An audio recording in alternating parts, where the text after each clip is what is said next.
Welcome students, मैं हूँ astronaut YouTube बाल मंदिर से। व्यवसाय अध्ययन में आज मैं आपको चैप्टर 4 समझाऊंगी। चैप्टर 3 तो कंप्लीट कर चुके हैं। आज है चैप्टर 4 जिसका नाम है नियोजन।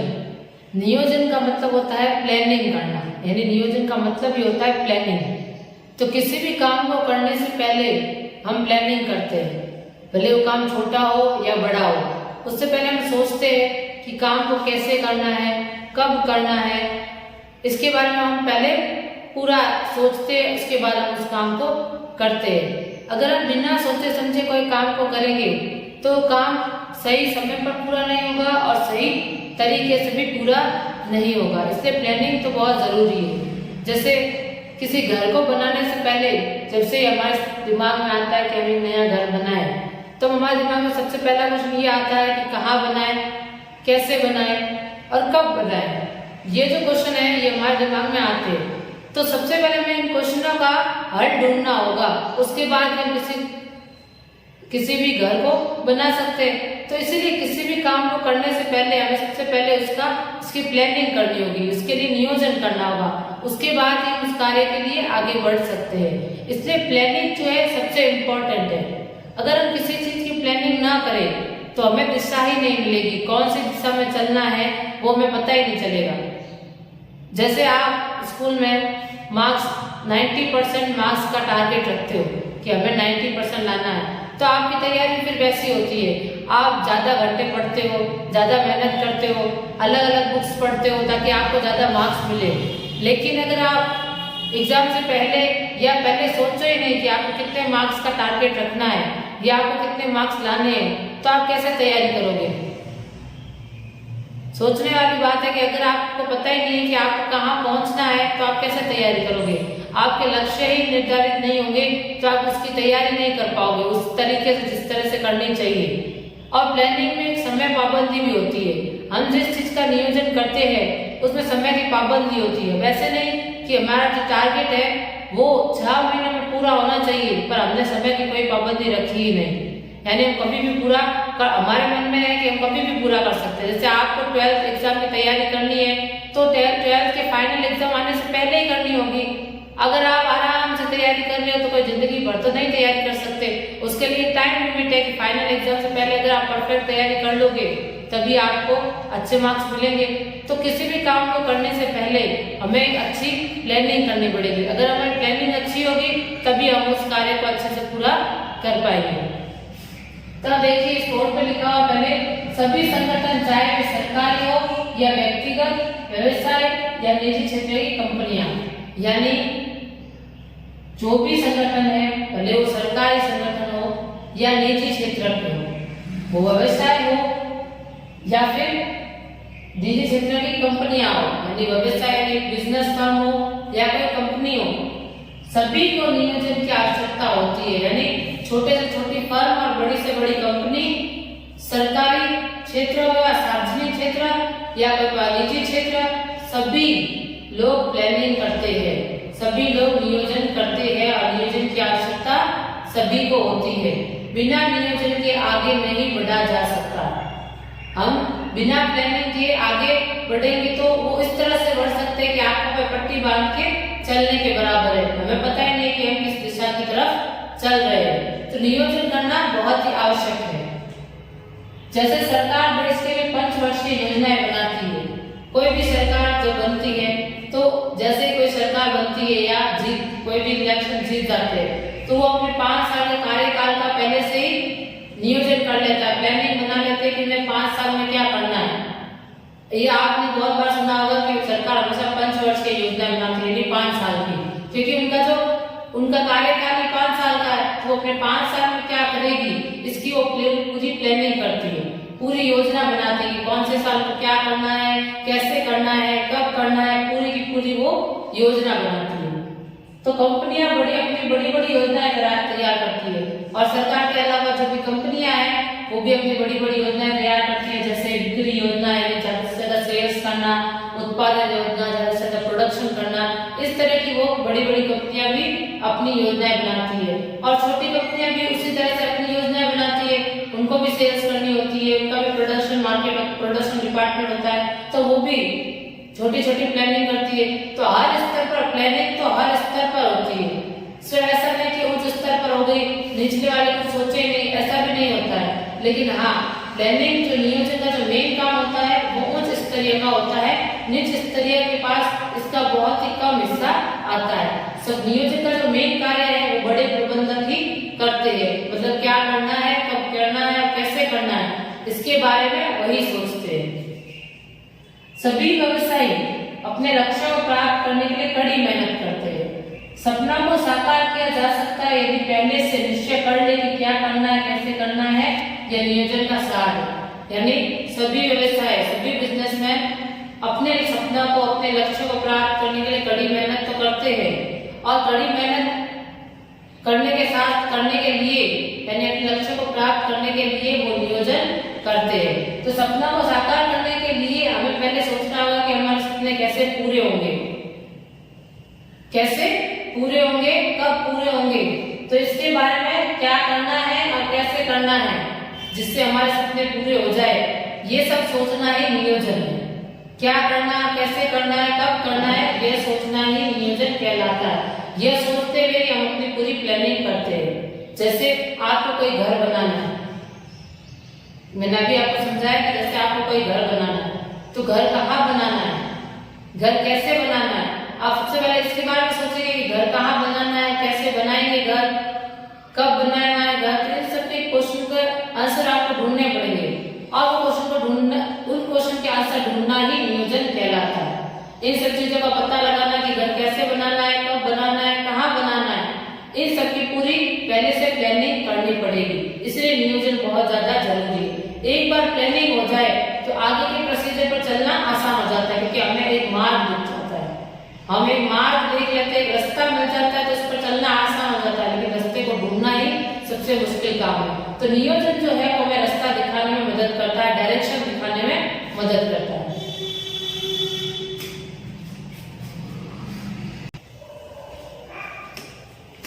तो नियोजन का अर्थ, नियोजन का अर्थ है पहले से यह निश्चित करना है कि भविष्य में क्या करना है तथा कैसे करना है। ये लाइन में आपको पहले समझाई कि नियोजन का मतलब ही ये होता है कि भविष्य में क्या करना है और कैसे करना है, इसके बारे में सोचना ही नियोजन होता है। किसी भी, अगर हमारा कोई भी सपना है, कोई भी लक्ष्य है, तो इस लक्ष्य को कैसे प्राप्त करना है इसके बारे में सोचना। आप लक्ष्य को तो भविष्य में प्राप्त कर सकते हैं, तो भविष्य में कैसे लक्ष्य को प्राप्त करना है, यानी आगे जाकर हमें लक्ष्य को कैसे प्राप्त करना है और उसके लिए हमें क्या करना है, ये सब सोचना ही नियोजन है। नियोजन सृजनात्मक तथा नव प्रवर्तन अति निकट से जुड़ा हुआ है। नियोजन जुड़ा हुआ सृजनात्मक यानी क्रिएटिव थिंग से, कुछ नया करने की सोच से, नव प्रवर्तन से कुछ नया बदलाव लाने की सोच से, कुछ नया करने की सोच से जुड़ा हुआ है। नियोजन हम कहाँ खड़े हैं तथा हमें कहाँ पहुंचना है, इन दोनों के बीच में सेतु का काम करता है। जो प्लानिंग होती है वो एक ब्रिज की तरह होती है, यानी सेतु की तरह, पुल की तरह होती है। जो हम आज कहाँ खड़े हैं और भविष्य में हमें कहाँ पहुंचना है, इन दोनों के बीच में एक ब्रिज की तरह काम करती है, एक सेतु की तरह काम करती है। यानी हम आज जहाँ खड़े हैं और भविष्य में हमें जहाँ खड़ा होना है उस तक पहुंचाने में मदद नियोजन करता है।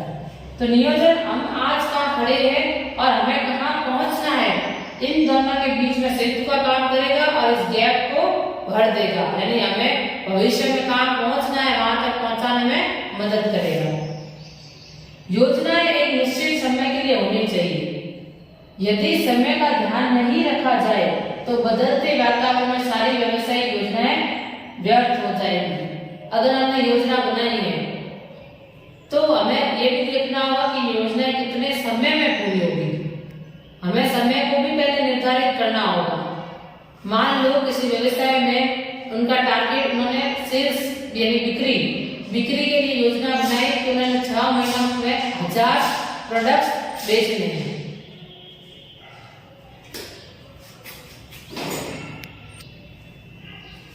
तो योजनाएं जो है एक निश्चित समय के लिए होनी चाहिए।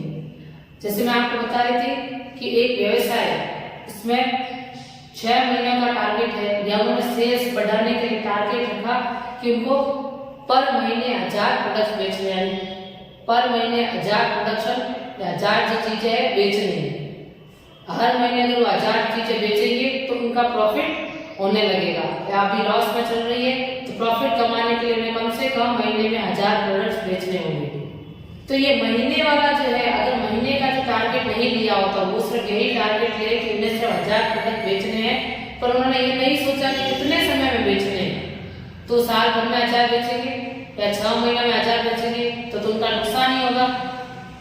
क्योंकि अगर जो महीने का टारगेट है, अगर उन्होंने महीना नहीं लिया है, महीने के बारे में नहीं सोचा, वो उसी 1000 प्रोडक्ट्स को बेचने में 2-3 महीने 4-5 महीने लगाते तो ऑटोमेटिक नुकसान ही होगा।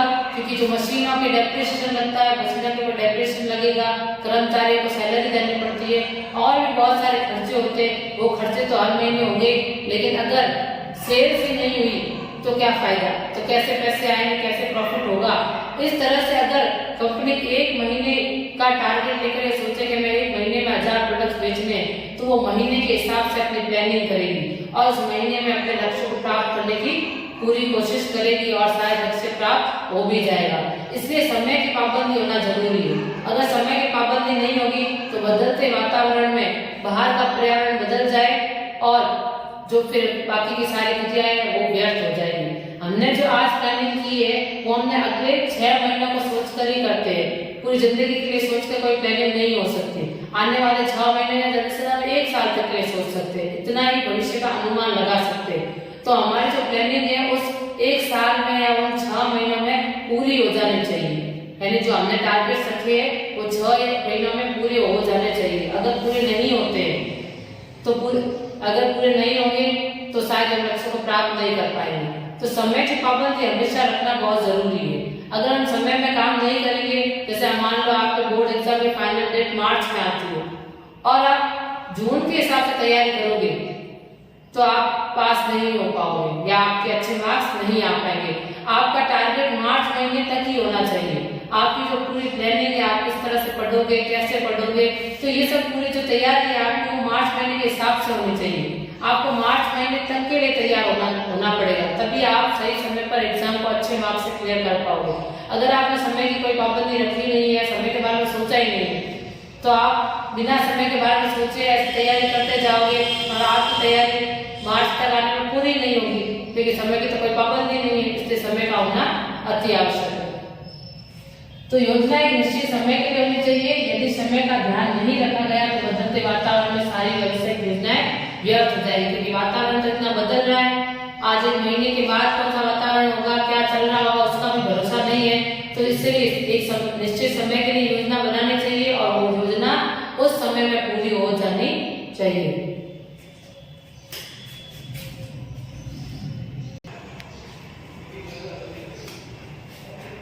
दिए हुए समय के लिए बोर्ड पे डेफिनेशन लिखी है, एक नियोजन की डेफिनेशन है जिसमें लिखा हुआ है दिए हुए समय के लिए उद्देश्यों का निर्धारण, कार्य की उपलब्धि के लिए दशाओं को सूचित करना तथा कार्य करने की विभिन्न विधियों में से सर्वोत्तम संभव विकल्प का चुनाव करना।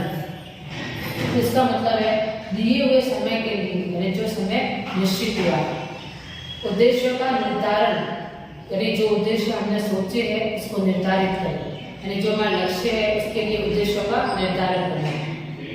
कार्य की उपलब्धि के लिए दशाओं को सूचित करना तथा कार्य करने की विभिन्न विधियों में से सर्वोत्तम संभव विकल्प का चुनाव करना।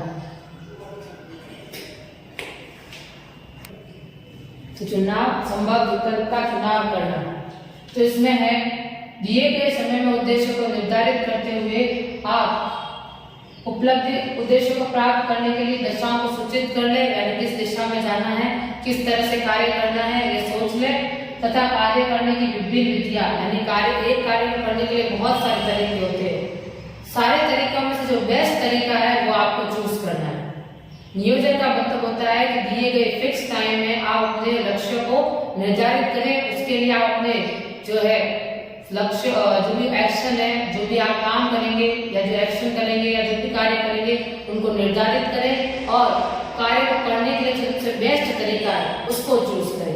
एक कार्य करने के लिए 4-5 तरीके होते हैं, आपको देखना है कि आपकी स्थिति के हिसाब से सबसे बेस्ट तरीका कौन सा है वो चूज करना है। ये पूरे प्रोसीजर को हम नियोजन कहेंगे। तो ये पूरा प्रोसीजर है कि अपने लक्ष्यों को उद्देश्य को निर्धारित करके कार्य करना और जो भी अच्छे से अच्छा कार्य करने के लिए बेस्ट अल्टरनेटिव ढूंढना ही नियोजन कहलाता है। और नियोजन का एक छोटी सी डेफिनेशन मैं पहले से पढ़ा चुकी हूँ कि नियोजन का मतलब है कि क्या करना है, कैसे करना है और कब करना है। ये भी एक नियोजन की डेफिनेशन है, तो आप कोई भी डेफिनेशन लर्न कर सकते हैं।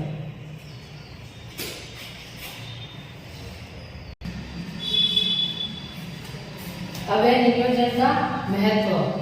नियोजन के महत्व के टोटल 6 पॉइंट्स है। नियोजन की जरूरत क्यों है, किस लिए नियोजन करना चाहिए, इन सब का आंसर है नियोजन का महत्व।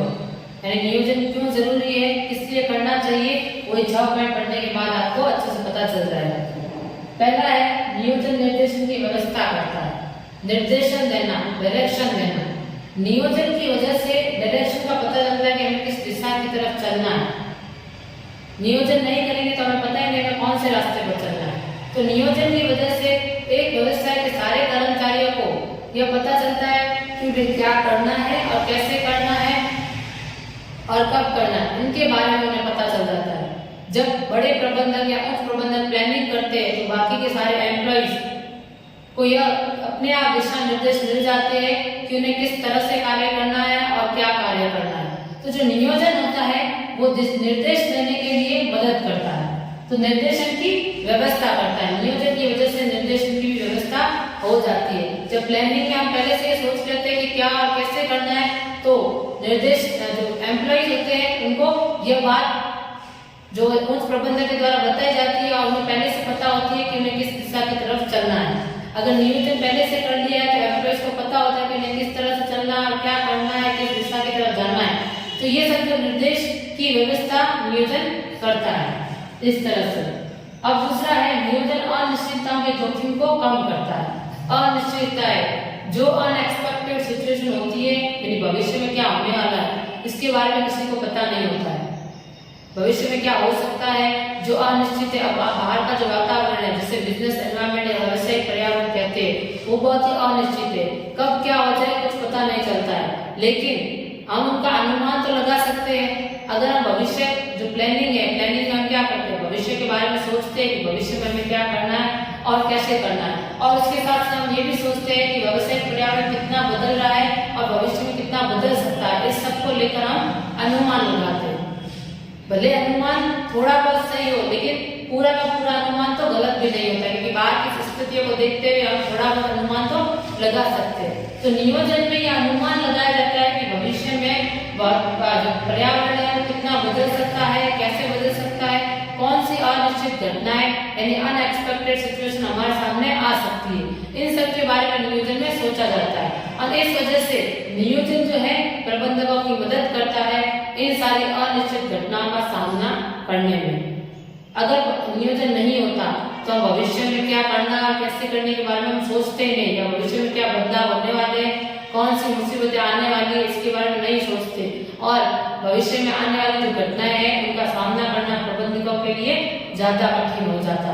तो नियोजन की वजह से भविष्य में आने वाली अनिश्चित घटनाओं के लिए प्रबंधक पहले से तैयार हो जाते हैं और पहले से ही उनका सामना करने के लिए तैयारी भी कर लेते हैं। तो जो ये नियोजन है वो अनिश्चित घटनाओं के जोखिमों को कम करता है। तो जो भी जोखिम होने वाले अनिश्चित जो कि फिक्स नहीं है, यानी कुछ भी हो सकता है, अनएक्सपेक्टेड है, तो उन सारे जोखिमों को कम करने में काफी हद तक मदद करता है। जो घटनाएं हैं जो भविष्य में घट सकती है वो तो घटेगी, उसको तो कोई रोक नहीं सकता, यानी जो मुश्किलें आनी है वो तो आएगी, क्योंकि बाहर के पर्यावरण का व्यवसाय का कोई कंट्रोल नहीं होता है। बाहर के जो भी वातावरण है उस पर हमारा कोई कंट्रोल नहीं होता है, जो भी घटनाएं हो तो घटेगी। लेकिन अगर उसके लिए जो प्रबंधक है वो पहले से तैयार है घटनाओं का सामना करने के लिए, तो वो काफी हद तक सफल हो सकते हैं। और इस काम में प्लानिंग ही मदद करती है, यानी नियोजन ही मदद करता है, यानी जोखिमों को कम करने में नियोजन का काफी बड़ा हिस्सा है।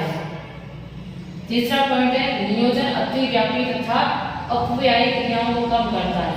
अतिव्यापी यानी लिमिट से बाहर जिसे कहते हैं, सीमाओं से अधिक। कार्य जिस दिशा में जाना चाहिए उस दिशा में न जाकर हम दूसरी दिशा में न चले जाए, या फिर बहुत अधिक कार्य न कर ले जरूरत थोड़े से कार्य की है और हम उस कार्य को पूरा करने के लिए बहुत ज्यादा एफर्ट्स ना लगा दें। जैसे काम सिर्फ 5 एम्प्लॉइज का है और हमने उस पर 10 एम्प्लॉय लगा दिए, तो इस तरह से अति व्यापी नहीं करनी है, यानी ओवरलैपिंग या इसे कहते हैं अधिक नहीं करना है, किसी चीज में अधिक नहीं करना है, जितनी जरूरत है उतना ही करना है। तथा अपव्यय यानी जो खर्चे होते हैं फालतू खर्चे, उनको कम करने में नियोजन मदद करता है। अब नियोजन कैसे मदद करता है? प्लानिंग में हम सारे स्टेप सोच लेते हैं कि कब क्या करना है और किस तरह से करना है, तो ना तो कहीं ज्यादा होगा ना कम, ना कहीं ज्यादा खर्चा के बारे में भी हम सोच लेते और बिल्कुल ही वेस्ट टाइमिंग के बारे में सोचते हैं कि कोई भी टाइम वेस्ट ना हो, कोई भी एम्प्लॉय फ्री ना बैठे, इन सब के बारे में सबको उनका काम देना सौंपना, इन सब की प्लानिंग पहले से हो जाती है, तो कोई भी एक्स्ट्रा फालतू काम नियोजन में हम करते ही नहीं है। अगर हमने प्लानिंग कर ली है तो हमें पहले से पता होता है कि कौन सा काम कब करना है, कौन सी क्रिया है जो लक्ष्य को प्राप्त करने के लिए काम आएगी और कौन सी क्रिया है जो फालतू है जिसे नहीं करनी चाहिए, इसके बारे में पहले से पता चल जाता है, तो हम इन फालतू क्रियाओं को नहीं करते। नियोजन की वजह से सारी फालतू क्रियाएं या सारे फालतू खर्च जो है वो कम हो जाते हैं। तो नियोजन जो है मदद करता है अपव्यय और अति व्यापी क्रियाओं यानी जो सीमाओं से अधिक है या फिर जो फालतू क्रिया है, जो व्यर्थ क्रिया है, उनको कम करने में काफी हद तक मदद करता है। क्योंकि हम नियोजन इस तरह से मदद करेगा कि हम पहले से सोच लेते हैं कि हमें क्या करना है, तो हम फालतू क्रियाएं करेंगे ही क्यों, इसलिए ये नियोजन मदद करता है। घ पॉइंट है नियोजन नव प्रवर्तन विचार को प्रोत्साहित करता है, यानी नए विचारों को प्रोत्साहित करता है। जब भी हम प्लानिंग करते हैं तो हम ये नहीं सोचते कि पहले क्या हुआ था हम वापस वही दोहराएंगे, क्योंकि पहले की परिस्थिति अलग थी और आज की परिस्थिति अलग है। अगर हम पिछले 10 सालों में जो हो रहा है वही आगे चलता आ रहा है और उसी को आगे चलाए तो जो पिछले सालों से जो चल रहा है, अगर वापस मैं रिपीट करती हूँ कि नियोजन जो है नव प्रवर्तन विचारों को प्रोत्साहित करता है, यानी नए विचारों को प्रोत्साहित करता है। नियोजन के समय हमें हमेशा यही देखते हैं कि कोई नया आइडिया आए, कुछ क्रिएटिव आइडिया आए ताकि हम उसकी दिशा की तरफ चल सके, क्योंकि जो वातावरण है वो लगातार बदल रहा है और उस बदलते वातावरण में हमें भी कुछ क्रिएटिव आइडिया के बारे में, नए परिवर्तन के बारे में सोचना चाहिए, बदलाव के बारे में सोचना चाहिए। और इन बदलाव को सोचने में नियोजन मदद करता है, कि नियोजन में ही हम भविष्य के बारे में सोचते हैं, भविष्य का अनुमान लगाते हैं और अपने पास्ट एक्सपीरियंस के बारे में सोचते हैं कि पास्ट में हमने कौन सी गलतियां की ताकि इसको हम रिपीट ना कर सके और भविष्य में किस तरह भविष्य के अनुमान लगाए जाते हैं। और इन सब अनुमानों की वजह से हमें नव प्रवर्तन विचार मिलते हैं, नए नए विचार मिलते हैं और नए विचारों को प्रोत्साहन भी मिलता है। अब नियोजन निर्णय लेने को सरल बनाता है, कोई भी डिसीजन लेना हो, लेकिन हमने पहले से प्लानिंग कर ली है, लक्ष्य पहले से निर्धारित है, किस दिशा की तरफ चलना है, कैसे करना है, क्या करना है, सब पहले से सोचा हुआ है, तो अब हम निर्णय लेने में काफी हद तक हमें सरलता होगी कि हमने पहले से सोचा कि क्या करना है, तो हम उससे जुड़ा हुआ ही डिसीजन लेंगे। हमें क्या करना है हमने सोच लिया है तो उससे जुड़े हुए निर्णय लेंगे, इधर उधर के फालतू निर्णय नहीं लेंगे। हमें पहले से पता होगा कि कौन से निर्णय से सफलता प्राप्त हो सकती है, कौन से निर्णय हमारे लिए सही रहेंगे और कौन से गलत रहेंगे, क्योंकि हमने पहले से प्लानिंग कर रखी है। अब अगला है नियोजन नियंत्रण के मामलों के लिए निर्धारण करना। नियोजन जो है नियंत्रण के मानकों का निर्धारण करना है। तो यहाँ पे मानक का मतलब होता है स्टैंडर्ड निर्धारित करना। तो नियोजन नियंत्रण के मानकों को कैसे निर्धारण करेंगे? कंट्रोलिंग जिसे कहते हैं।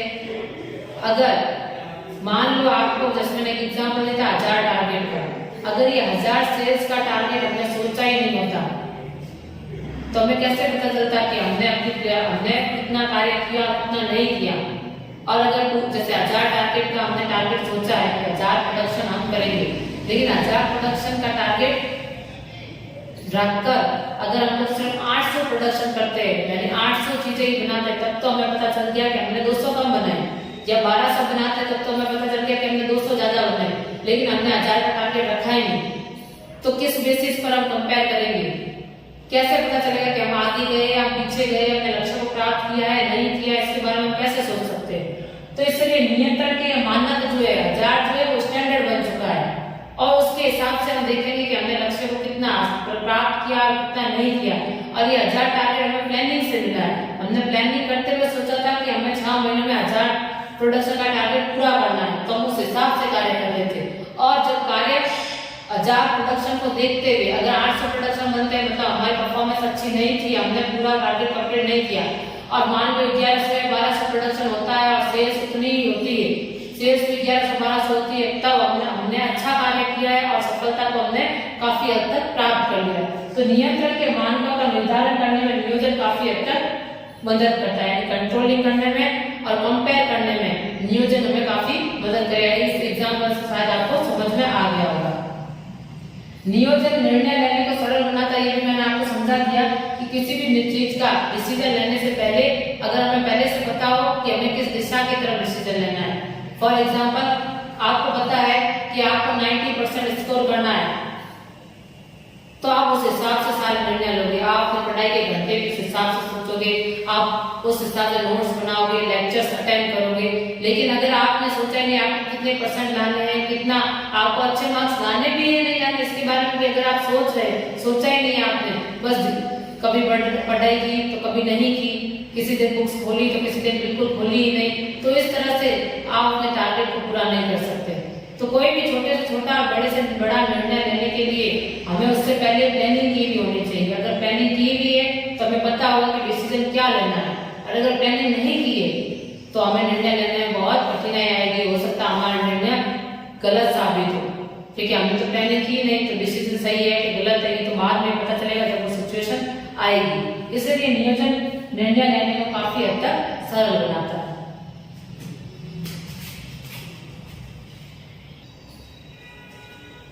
तो नियोजन के महत्व के 6 पॉइंट पूरे हो चुके हैं। पहला था नियोजन निर्देशन की व्यवस्था करता है, दूसरा नियोजन अनिश्चितताओं और जोखिम को कम करता है, यानी भविष्य में होने वाली जो अनएक्सपेक्टेड सिचुएशन है, यानी जो बिना सोचे जो घटनाएं घटित हो सकती है उसके अनुमान लगाने में काफी हद तक मदद करता है। अनुमान लगाने के बाद जोखिम को भी कम करने की कोशिश करता है, इससे पहले से प्रबंधकों को तैयार करने में मदद करता है। नियोजन अतिव्याप्यता अपव्यय क्रियाओं को कम करता है, यानी फालतू खर्चे या व्यर्थ क्रियाएं जो भी है उनको कम करने में मदद करता है। नियोजन नवप्रवर्तक विचारों को प्रोत्साहित करता है, नए विचार, इनोवेटिव आइडियाज। नियोजन का मतलब यही होता है, नियोजन एक इनोवेटिव और इंटेलेक्चुअल प्रोसेस है, यानी एक नव सृजनात्मक जिसे प्रोसेस कहते हैं, सृजनात्मक प्रोसेस, इसमें नए नए विचारों का सर्जन होता है और इसीलिए नव प्रवर्तन विचारों को इसमें प्रोत्साहित किया जाता है। जब भी प्लानिंग करते हैं प्रबंधक हर बार कुछ नया सोचने की कोशिश करते हैं। नियोजन निर्णय लेने को सरल बनाता है, जबकि मैं समझा चुकी हूँ कि निर्णय जो अगर हमने पहले से सोच रखे लक्ष्य क्या है तो हम उससे जुड़े हुए ही निर्णय लेंगे, उससे को देखते हुए ही निर्णय लेंगे। नियोजन नियंत्रण के मानकों को तैयार करता है, ये भी मैंने आपको बता दिया कि टारगेट्स जो सेट कर चुके हैं हम, अगर उससे कम टारगेट्स पूरे नहीं कर पाए सही समय पर तो हम देखेंगे कि हमने काफी खराब परफॉर्मेंस की और अगली बार हम बेहतर परफॉर्मेंस करने की कोशिश करेंगे, और अगर हमने टारगेट सही समय पर पूरे कर लिए तो हम और अच्छा करने की कोशिश करेंगे। तो ये कंपेयर करने के लिए नियोजन काफी हद तक मदद करता है। तो ये नियोजन के महत्व आप इसको अच्छे से पढ़े, अपनी बुक्स में भी आपकी सारी चीजें लिखी हुई है, एक बार उस बुक्स भी खोल के देख ले ताकि और अच्छे से आपको समझ में आएगा बाकी का